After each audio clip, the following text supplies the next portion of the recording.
mai ușor, cea mai ușor, da, ușor, da. Ce fac băieții ăștia aici?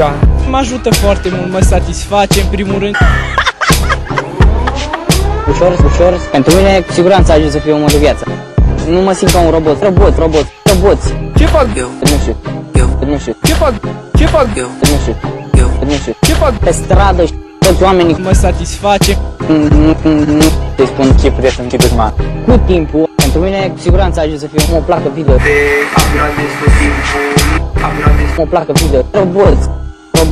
Te poți întoarce acolo de unde ai plecat. HD. De unde ai plecat? HD. Am început să văd detaliu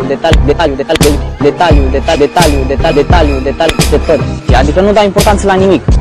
Pentru mine primul pas a fost Wrestling? Necondiționare. De exemplu, eu obișnuiam să... Piațuică! Dar mie acest lucru mi-a dat putere. Chiar dacă nu ai forța necesară pentru a... Piațuică! Îmi place să Fac wrestling? Îmi place să Fac roboți.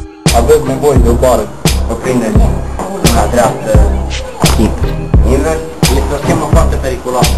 Bara trebuie ca la nivelul corpului, mai întâi vă puteți fractura tibile, rupe ligamentele și alte feluri de întindere. Acordați picioarele peste, picioarele la piept. Pentru mine libertatea este acel lucru pe care îl am atunci când Vă puteți fractura tibile. numai așa am reușit să ajung de la acest Boschet, un gard, un trotuar și pe trotuar am ajuns, nu mai mergem. Ja. Zic să mai fie o dată, că e fain. Ja. Chestii de genul ăsta ca nebuni. Mă satisface în primul... Nu știu, cred că mă simt mai bine.